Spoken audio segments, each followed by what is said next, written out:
গাজীপুরে প্রবাসীর বাড়ি থেকে যে মরদেহ উদ্ধার করা হয়েছে ৫ জনের গলাকাটা মরদেহ, সেই নিহতদের মধ্যে রয়েছেন প্রবাসী মনিরের স্ত্রী, ৩ সন্তান ও শ্যালক। এই বিষয়ে সবশেষ খবর জানতে এবং সেখানে কি অবস্থা রয়েছে আমাদের সহকর্মীর সঙ্গে যুক্ত হতে চাই নাজমুল হাসান, সেখানে আছেন। নাজমুল, আপনি শুনতে পাচ্ছেন? আসলে এই যে ঘটনাটি ঘটেছে হত্যাকাণ্ডের, অত্যন্ত একই সঙ্গে মর্মান্তিক এবং রোমহর্ষক, কি পেলেন সেখানে গিয়ে? মূল ঘটনাটা আসলে কি ধরনের, কি পুলিশ কি বলছে, স্থানীয়রা কি বলছেন?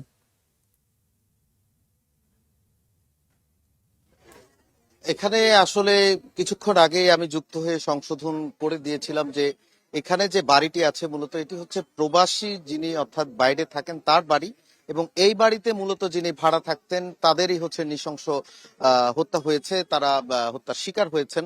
তো ভুক্তভোগী যারা আছেন এখানে ৫ জন, সকালে আমরা যতদূর জানতে পেরেছি পুলিশও এসেছিলেন, পুলিশ ইনভেস্টিগেশন ব্যুরো, জেলা ম্যাজিস্ট্রেট সহ কিছুক্ষণ আগে তারা ছিলেন। তো আসলে এখানে যে ঘটনাটি ঘটেছে মূলত প্রবাসীর স্ত্রী নয়, এখানে যারা ভাড়াটিয়া থাকতেন অর্থাৎ প্রবাসীর বাড়ি, এই প্রবাসীর বাড়িটিতে, যে বাড়িটি এখন আপনারা দেখতে পাচ্ছেন, এই বাড়িটিতে হচ্ছে ভাড়াটিয়া থাকতেন, ভাড়া থাকতেন হচ্ছে ফুরকান নামে একজন, তিনি হচ্ছেন তার স্ত্রী, ৩ সন্তান, এবং আমরা যতদূর জানতে পেরেছি এখানে তার শ্যালকও ছিলেন। তার শ্যালককে হচ্ছে গতকালই তিনি হচ্ছে ফোন করে এখানে চাকুরি দেওয়ার কথা বলে তিনি নিয়ে এসেছিলেন, এবং পরবর্তীতে আমরা যতদূর জানতে পেরেছি তিনি হচ্ছে পুলিশ যেরকমটা কিছুক্ষণ আগে জানাচ্ছিলেন তিনি মাদকাসক্ত হয়তো ছিলেন। তিনি হচ্ছে পরবর্তীতে গতকাল রাতে হত্যাকাণ্ডটি ঘটিয়ে তিনি কিন্তু এখন পর্যন্ত পলাতক রয়েছে, এবং স্বাভাবিকভাবেই হত্যার তীরটা এখন তার দিকেই যাচ্ছে। তো আমরা আরো যদি ইনফরমেশন এখানে জানতে চাই, আমাদের স্টার নিউজের প্রতিনিধি যিনি আছেন তার সাথে, তিনি যেহেতু সকাল থেকে এখানে ছিলেন, তার সাথে আমরা কথা বলে আসলে বিস্তারিত জানতে চাই।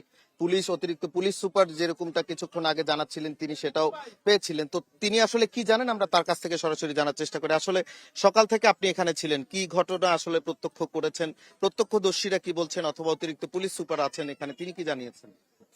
অতিরিক্ত পুলিশ সুপারের সাথে আমরা কথা বলেছি, আসাদুজ্জামান। তিনি যেটা জানিয়েছেন যে আসলে দীর্ঘদিন ধরেই কিন্তু তাদের এই পারিবারিক কলহ চলছে।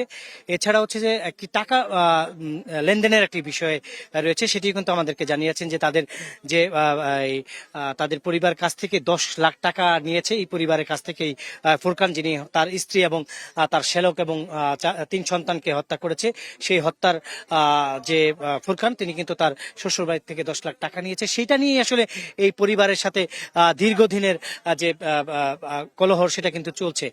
গতকাল রাতে আসলে সে পর্যাপ্ত পরিমাণ নেশা করেছে, মাদকাসক্ত ছিল, এবং নেশা করে তারপরে অচেতনমূলক যে ঔষধ, সেই ঔষধের কিন্তু একটি কোটটা কিন্তু ভিতরে পেয়েছে। সেটা তাদেরকে খাইয়ে তারপরেই কিন্তু তাদেরকে কিন্তু এভাবে অজ্ঞান করে বিভিন্ন অস্ত্রের মাধ্যমে তাদেরকে বিভিন্ন শরীরের বিভিন্ন জায়গায় জখম করে কিন্তু হত্যা করছে। আরেকটি বিষয় যেটা দেখেছি যে আসলে ভিতরে তার স্ত্রীকে ২ হাত বেঁধে রেখেছে এবং তার গায়ে স্বর্ণ অলংকার পরিয়ে কিন্তু তার মুখে কাপড় জাতীয় কিছু দিয়ে তারপরে তাকে হত্যা করেছে, যাতে কোনো ধরনের ডাক চিৎকার যাতে তার স্ত্রী না করতে পারে, আশেপাশে যাতে কেউ শুনতে না পারে, সেই এইভাবে কিন্তু আসলে নির্মম ভাবে তাকে হত্যা করেছে। আসলে এখানকার আমরা অনেকের সাথে কথা বলছি, আসলে তারা এখানে মাত্র ৬ মাস হয়েছে এই বাড়ি ভাড়া নিয়েছে, তা সেই জন্য আসলে এই এলাকার কারোর সাথে এরকম তাদের চলাফেরা হয়নি এবং তাদের সাথে তেমন কথাও হয়নি।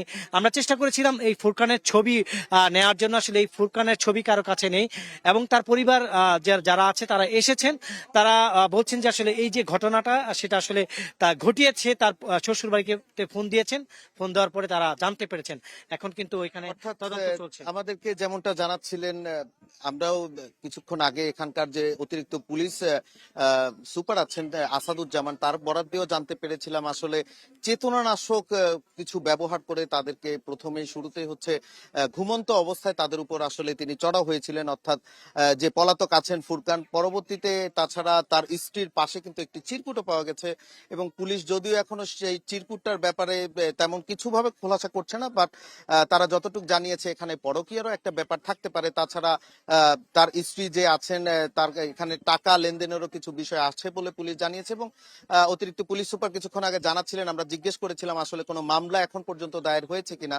তো তারা এখানকার যেহেতু স্থানীয় কিছুদিন আগে এখানে ভাড়াটি হিসেবে এসেছেন, সেই হিসেবে এখন পর্যন্ত তাদের কোনো আত্মীয় স্বজন তারাও কিন্তু থানায় কোনো মামলা করেনি। কিন্তু পুলিশ বলছে যেহেতু ৫ জনের মৃতদেহ এখানে উদ্ধার করা হয়েছে, সেহেতু মামলা কিন্তু প্রক্রিয়াধীন রয়েছে কাপাসিয়া থানায়। জ্যাভলিন। ধন্যবাদ নাজমুল আপনাকে। আমরা পরবর্তীতে আবারও আপনার সঙ্গে যুক্ত হয়ে এই ঘটনার আসলে কি দাঁড়ালো শেষ পর্যন্ত সেই আপডেটটি নেব। ধন্যবাদ আপনাকে।